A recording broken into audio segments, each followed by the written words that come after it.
9 महीने की देवरानी। आइए आज आपको चावला निवास में रहने वाली आकांक्षा की कहानी सुनाते हैं। कहानी क्या है इसे आप आकांक्षा की आप बीती ही समझ लीजिए। तकरीबन 8 साल पहले शादी होकर आकांक्षा चावला परिवार की बहू बनकर उनके घर आई थी। आकांक्षा बिल्कुल वैसी थी जैसा निर्मला चाहती थी। निर्मला की बहू बनने के बाद उसने परिवार के माहौल में खुद को ढालने की हर संभव कोशिश की और इस तरह जल्द ही वो घर में सबकी फेवरेट हो गई। निर्मला की 4 संतान थी। सबसे बड़ा बेटा धीरज, जिसके साथ आकांक्षा की शादी हुई थी। धीरज से छोटा नीरज था और नीरज के बाद 2 छोटे भाई बहन नीता और सूरज भी थे। घर में सबसे बड़ी होने के कारण जब आकांक्षा शादी होकर इस परिवार में आई तो ननद, देवर, सास, ससुर सबकी जिम्मेदारियों को उसने बखूबी संभालना शुरू कर दिया। भाभी, मेरे कपड़े आयरन के लिए दिए थे ना आपको, एक भी शर्ट दिखाई नहीं दे रही है। आयरन वाला कपड़े देकर नहीं गया क्या? अरे नीरज, सॉरी, मैं तो भूल गई। तुम ऐसा करो ना, आज अपने भैया की कोई शर्ट पहनकर चले जाओ। मैं आज पक्का से तुम्हारे कपड़े आयरन करवा के रख दूंगी। ये क्या बात होती है भाभी, आपको पता है ना मुझे ऐसे किसी के कपड़े एक्सचेंज करके पहनना बिल्कुल पसंद नहीं है। मैं देख रहा हूँ आजकल आप कोई भी काम मन से नहीं करती हो। अब आपके चक्कर में मुझे ऑफिस के लिए लेट ज़रूर हो जाएगा। ऐसी बात नहीं है नीरज, मैंने बोला ना आज मैं पक्के से सब काम करवा दूंगी। तुम अभी के लिए मैनेज कर लो ना प्लीज़। आकांक्षा जल्दी से नीरज को पति धीरज की शर्ट लाकर देती है, जिसे पहनकर नीरज गुस्से में बड़बड़ाते हुए अपने ऑफिस के लिए निकल जाता है। अरे आकांक्षा, मैंने तुमसे कहा था ना मेरी इस शर्ट में बटन टांग देना। पिछले हफ्ते से ये काम पेंडिंग है, अभी तक बटन नहीं लगाया तुमने। अरे मेरे तो दिमाग से निकल गया था। तुम नाराज़ मत हो, प्लीज़ कोई और शर्ट ट्राई कर लो ना। इसको यहीं साइड में रख दो, मैं जैसे ही टाइम मिलेगा ना फटाफट इसमें बटन डाल दूंगी। 1 हफ्ता हो गया, तुम्हारे पास 5 मिनट का टाइम नहीं है? कितना टाइम लगता है एक बटन टांगने में? देखो धीरज प्लीज़, सुबह सुबह काम का समय है, बहुत सारा काम पेंडिंग है किचन में। अब इस समय मैं तुम्हारा बटन लेकर बैठूंगी ना तो नाश्ते के लिए देर हो जाएगी और तुम्हें भी तो ऑफिस निकलना है ना। प्लीज़ इस समय तुम कोई और शर्ट पहन के मैनेज कर लो ना। मैं बोल रही हूँ ना, प्रॉमिस, आज मैं सब काम कर दूंगी। अभी आकांक्षा धीरज से बात कर ही रही थी कि इतने में सास की आवाज़ सुनाई देती है। अरे आकांक्षा, भाई तुम टाइम देखना भूल गई हो क्या? क्या बात है, पहले तो 7 बजे तक चाय हमारे कमरे में आ जाती थी, लेकिन देख रहे हैं जैसे जैसे समय बीत रहा है ना, तुम्हारा काम एकदम ढीला रहने लगा है। 8 बजने को है लेकिन अभी तक चाय नहीं मिली। अब कहो तो कल से हम ही उठकर चाय बना लिया करें। देख लो धीरज, यही होता है, शादी के कुछ सालों बाद सास ससुर की इज्जत नाम के लिए बचती है। माँ जी, मैं अभी अंश को छोड़कर आती हूँ, उसके स्कूल बस का टाइम हो गया है, उसके बाद आकर आपके लिए चाय बना देती हूँ। इतना कहकर आकांक्षा सास का जवाब सुने बिना ही बेटे अंश का हाथ पकड़कर तेज कदमों से घर से बाहर निकल जाती है। कभी कभी तो मुझे ऐसा लगता है इस घर में काम करते करते मैं पागल हो जाऊंगी। अरे काम करने वाली मैं अकेली और ऑर्डर चलाने वाले इतने सारे लोग, किसी को ज़रा सी भी शर्म नहीं आती कि थोड़ा सा हाथ पैर खुद भी हिला लिया करे, कभी किसी के काम में मदद भी करवा दे। जिसे देखो चला आता है एक नई फरमाइश लेकर। और सबसे बड़ी बात, एक का भी काम ना होना टाइम से तो ऐसे मुंह फुला लेते हैं जैसे मैंने आज तक कभी किसी के लिए कुछ किया ही नहीं। पति तो पति, यहाँ देवर और ननद भी ताने मारने से पीछे नहीं हटते। पता नहीं कब ये सब ठीक होगा। अब तो मैं माँ जी से बोल देती हूँ कि जल्दी से नीरज की शादी करें और लेकर आए उनके लिए दुल्हनिया। अरे कम से कम इन साहबजादे के काम तो थोड़े कम होंगे मेरे ऊपर से। इनकी पत्नी आएगी तो अपने पति की जिम्मेदारी तो संभालेगी। आकांक्षा बड़बड़ाते हुए बस स्टॉप तक पहुँच गई थी। वहाँ जाकर उसने फटाफट से अंश को बस में बिठाया और तेज कदमों से अपने घर की ओर लौट गई। घर पहुँचकर कितनी देर लगा दी तूने लौटने में। ये देख, वंश कब से रो रहा है, बिल्कुल संभलता ही नहीं है। तू देख क्या हुआ इसे। देखती हूँ, लाइए मुझे दीजिए। आकांक्षा ने अपनी 1 साल की बेटी को गोद में उठाया और उसे चुप कराने की कोशिश करने लगी। अरे भाभी, मम्मी कब से चाय के लिए बोल रही हैं, फटाफट से चाय बना कर दे दो ना यार उनको। मुझे कॉलेज के लिए देर हो रही है, मैं निकल रही हूँ। मेरी ज़िंदगी तो चक्कर घिन्नी बनकर रह गई है। एक बार में कितने काम करूँ मैं। अभी वंश को दूध पिला रही हूँ, थोड़ा टाइम लगेगा, तब तक थोड़ा वेट कर लीजिए। हर गुजरते समय के साथ आकांक्षा का गुस्सा और चिड़चिड़ाहट बढ़ती जा रही थी। एक दिन, बहुत हो गया माँ जी, अब कब तक इंतज़ार करना पड़ेगा। अरे नीरज की अब तो जॉब भी लग गई है, अब कोई लड़की देखकर शादी करिए ना इसकी। कब तक मैं इतना बड़ा परिवार अकेले संभालती रहूँगी। हाँ बेटा, कोई अच्छी लड़की मिले तब तो शादी करे। हम तो अपनी तरफ से लड़की ढूंढ ही रहे हैं। जैसे कोई ठीक ठाक सी लड़की मिलेगी ब्याह कर देंगे इसका, तो फिक्र ना कर। हाँ, बार बार आकांक्षा के दबाव देने के कारण अब निर्मला ने नीरज के लिए लड़की ढूंढने का काम और तेज कर दिया था। कुछ दिनों में उन्हें रजनी नाम की एक लड़की मिलती है जिसके साथ नीरज की शादी की बात पक्की हो जाती है। कुछ दिनों में नीरज और रजनी की शादी हो जाती है और रजनी देवरानी बनकर आकांक्षा के घर पहुंच जाती है। आकांक्षा बहू, कई दिन हो गए, आज तुम बढ़िया सी चटनी पीस लेना। धनिया, मिर्ची, पुदीना वगैरह ला कर रख दिया है तुम्हारे बाबूजी ने। ठीक है माँ जी, अभी तो मैं मुन्ना की मालिश कर रही हूँ, फ्री होकर बनाती हूँ चटनी। मुन्ना की मालिश करने के बाद आकांक्षा रसोई में जाती है और चटनी बनाने के लिए धनिया और पुदीना वगैरह साफ करने लगती है। आकांक्षा, मुझे लग रहा है मुन्ना ने डायपर गंदा कर दिया है, इसे चेंज कर दो ज़रा। जी अभी आई। आकांक्षा चटनी छोड़कर कमरे में जाती है और मुन्ना की साफ सफाई करने के बाद दूध पिलाने लगती है। कुछ देर बाद, अरे रजनी बहू, ये चटनी का सामान तो अभी तक रसोई में ऐसे ही पड़ा है। मैंने आकांक्षा से बोला था कि चटनी बना लेना, उसने अभी तक बनाई नहीं। अम्मा जी क्या बताऊँ मैं बोलूँगी तो आप कहोगी कि मैं बोल रही हूँ। अब देखो चटनी बनाने में कौन से 2-4 घंटे लगते हैं, मुश्किल से 5 मिनट का काम है, लेकिन उसमें भी दीदी जानबूझकर बीच में छोड़ कर चली गई। मैं आपको एक बात बताऊँ, ऐसे छोटे छोटे कामों के लिए ना अब दीदी को मत कहा करो। अब मैं आ गई हूँ ना आपकी छोटी बहू, आपने मुझसे कहा होता तो मैं 2 मिनट में आपको ऐसी टेस्टी चटनी बनाकर खिलाती कि आप उंगलियां चाटती रह जाती।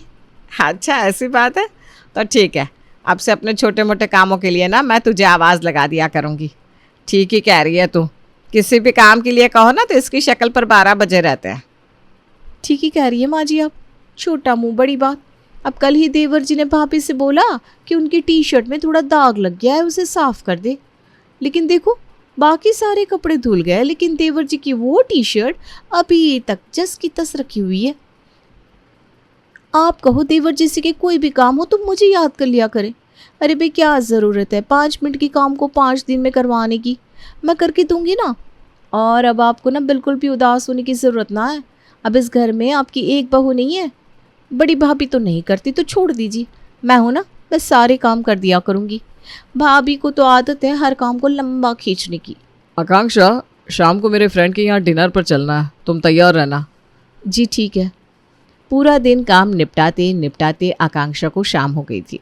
उसे अपने लिए समय ही नहीं मिला था, यहाँ तक कि वो कोई ड्रेस भी सिलेक्ट नहीं कर पाई थी। 7:30 बज गए। धीरज कुछ ही देर में आते होंगे, मुझे ऐसे हुलिये में देखेंगे तो नाराज़ हो जाएंगे। साड़ी पहनने का भी टाइम नहीं है, फटाफट से सूट डाल लेती हूँ। आकांक्षा जल्दी जल्दी एक हल्का सा सूट निकाल कर पहन लेती है और दोनों बच्चों को भी रेडी करने लगती है। कुछ ही देर में धीरज घर आ गया था। जल्दी जल्दी वो लोग पार्टी में पहुंचते हैं। पार्टी से लौटते समय, तुमने देखा आकांक्षा कैसे रहती हैं बाकी औरतें, और एक तुम अपने आप को देखो। अरे 35 की साल में 45 की लगने लगी हो तुम। ना ढंग के कपड़े सिलेक्ट करती हो ना मेकअप। अपना हुलिया देखा है? अरे क्या हो गया है तुम्हें? यकीन ही नहीं होता कि तुम वही लड़की हो जिसके साथ मैंने शादी की थी। थोड़ा मेंटेन करके रखना चाहिए ना खुद को। पार्टी में बाकी औरतों का ड्रेसिंग स्टाइल देखा तुमने? मेरे साथ घर से बाहर निकलने में अगर इतनी ही शर्म आती है ना आपको तो ठीक है, आगे से मैं आपके साथ किसी पार्टी में नहीं जाऊंगी। और धीरज, जिम्मेदारी इंसान को बदल देती है। बाकी लोगों का मेरे साथ कोई कंपैरिजन नहीं है। जैसी ज़िंदगी मैं जी रही हूँ ना, उसमें मैं अपने आप को बस इतना ही मेंटेन करके रख सकती हूँ। आकांक्षा के मुंह से उखड़ा सा जवाब सुनकर धीरज बहुत हैरान रह गया। घर पहुंचकर, अरे भाभी ये कैसी ड्रेस पहनकर पार्टी में चली गई आप? बुरा मत मानना, लेकिन आपको ना फैशन सेंस बिल्कुल ना है। अरे ठीक है, अगर आपको नॉलेज नहीं है मुझसे सलाह ले ली थी। देवरानी की बात सुनकर तो अब आकांक्षा का मुंह बन गया था। वो गुस्से में पैर पटकती अपने कमरे की ओर निकल जाती है।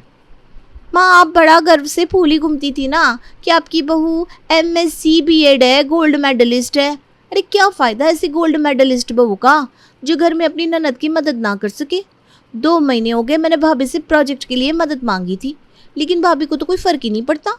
रोज़ कल कल कल कहकर टाल देती है। अरे नीता, तुम भी क्यों हर बात के लिए भाभी से हेल्प मांगती हो? मैंने तो उन्हें कितनी बार झुंझलाते हुए देखा है।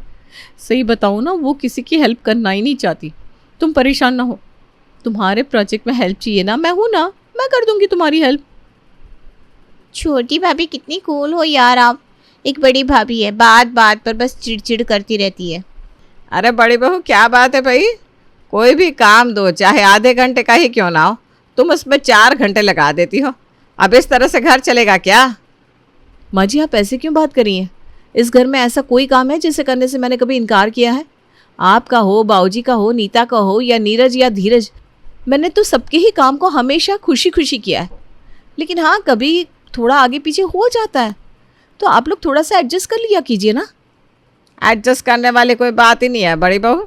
हम देख रहे हैं तुम्हारी किसी का काम करने की कोई इच्छा ही नहीं रहती। अरे घर में एक और बहू आ गई है, वही काम छोटी बहू को कहो ना तो 10 मिनट में करके देती है, और एक तुम हो कि हर काम को बस टालती रहती हो। तुम्हारा घर के कामों में मन ही नहीं लगता। रजनी को अभी परिवार में आए सिर्फ 1 ही महीना हुआ था, और इस 1 महीने में रजनी ने परिवार में सबको ये एहसास दिला दिया था कि आकांक्षा का घर की काम या बाकी किसी की मदद करने में कोई मन नहीं है, इच्छा नहीं है। वो सबके काम को एक बोझ की तरह करती है। इसीलिए धीरे धीरे घर में सभी लोग आकांक्षा से दूर होने लगे थे। कुछ दिनों के बाद रजनी की प्रेगनेंसी की खबर घर में पता चलती है, और ठीक 9 महीने के बाद रजनी एक प्यारी सी बेटी को जन्म देती है। बेटी के जन्म के बाद रजनी, अरे भाई उठ जाओ, 8:30 बज गए हैं। आधे घंटे में मुझे ऑफिस के लिए निकलना है और तुम बिस्तर छोड़कर उठ ही नहीं रही हो। ऐसे कैसे काम चलेगा भाई? ना तुमने मेरे कपड़े प्रेस करके रखे और चाय नाश्ते का तो कुछ अता पता ही नहीं है। नीरज, मेरा दिमाग खराब मत करो, मैं पहले से ही बहुत परेशान हूँ। अरे पूरी रात सोने नहीं दिया गुड़िया ने। पूरी रात जाकर बच्चों को संभालना पड़ता है मुझे। सुबह भी जल्दी उठ जाऊंगी, ऐसी उम्मीद कैसे कर सकती हो तुम? ये क्या बात होती है रजनी? अब तो गुड़िया 3 महीने की हो गई है। अब बहुत कर लिया तुमने आराम। अब थोड़ा घर के कामों में हाथ लगाओ। जब तक शादी नहीं हुई थी तब तक तो भाभी टिफिन बना कर देती थी। अब शादी हो गई इसलिए भाभी को किसी भी काम के लिए कहना मुझे अच्छा नहीं लगता। कब तक ऑफिस में कैंटीन का खाना खाकर काम चलाता रहूँगा? आपको कुछ समझ में नहीं आता कि मेरे पास एक छोटा सा बच्चा है और उस बच्चे के साथ मेरी क्या हालत हो जाती होगी पूरा दिन। ना मुझे दिन में सुकून मिल रहा है, ना रात में आप मदद करने आते हो, ऊपर से मुझे बातें सुना रहे हो। मुझे कोई शौक नहीं है कि आपको कैंटीन का खाना खिलाऊं। अरे बाबा, बहुत कोशिश करती हूँ लेकिन नहीं उठ पाती मैं सुबह जल्दी। नहीं हो पा रहा है, मुझे बख्श दो। अरे नीरज, क्या हो गया बेटा? देख रही हूँ आजकल रोज़ ही तुम्हारे कमरे से बहू के चीखने चिल्लाने की आवाज़ सुनाई देती है। सब ठीक तो है ना? ये बात आप अपनी बहू से ही पूछो। आप ही बताओ मैंने इससे क्या गलत कह दिया जो ये ऐसी बात कर रही है? 3 महीने की हो गई है गुड़िया, लेकिन इससे तो जैसे घर की जिम्मेदारी और काम से कोई मतलब ही नहीं है। कपड़ों का ढेर रखा हुआ है कमरे में। ना कपड़े धोती है, ना सुबह उठकर मेरा टिफिन बनाती है। किसी शर्ट का बटन निकला हुआ है तो किसी की तुरपाई खुल गई है। अब इन छोटे छोटे कामों के लिए इंसान अपनी पत्नी से नहीं कहेगा तो और किससे कहेगा? छोटी बहू, तू तो बड़ा कॉलर टाइट करते हुए मेरे पास आती थी। माँ जी, जो भी काम हो मुझे बताओ, मैं फटाफट से कर दूंगी। और अब तुझसे अपने पति से काम भी नहीं हो पा रहा, तो काम से कब से जी चुराने लगी? माँ जी, आपसे किसने कह दिया कि मैं काम से जी चुरा रही हूँ? अरे भाई, आप लोगों के अंदर कॉमन सेंस नहीं है क्या? अभी अभी एक छोटे से बच्चे की माँ बनी हूँ मैं। इतनी जिम्मेदारी है मेरे ऊपर। पूरी रात जाकर मेरे बच्चों को संभालना पड़ता है। नीरज को छोड़िए, लेकिन माँ जी आप तो एक औरत है, कम से कम आपको तो समझ में आ ही रहा होगा कि इस समय मैं कैसे समय गुजार रही हूँ।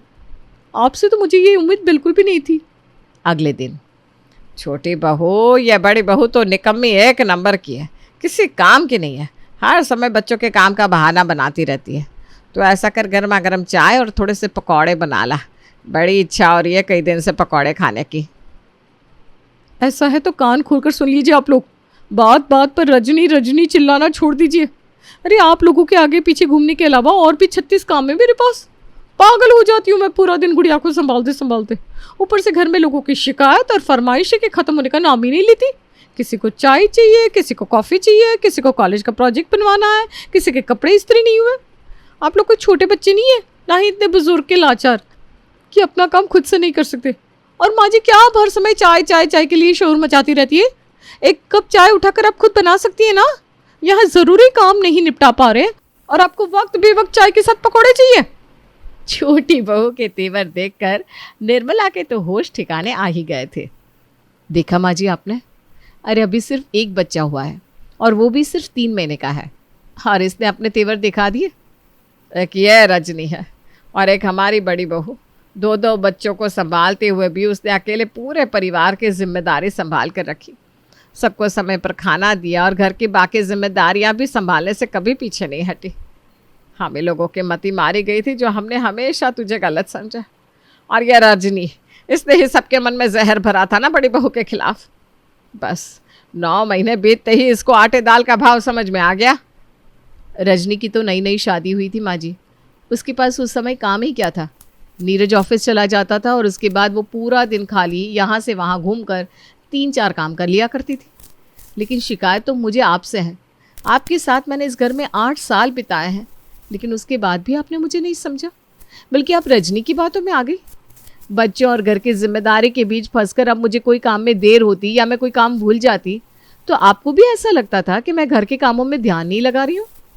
क्या आपने कभी समझना चाहा कि एक हाउसवाइफ जो 2 छोटे छोटे बच्चों की माँ भी है, उसके लिए 2 मिनट का समय निकालना कितना मुश्किल होता है?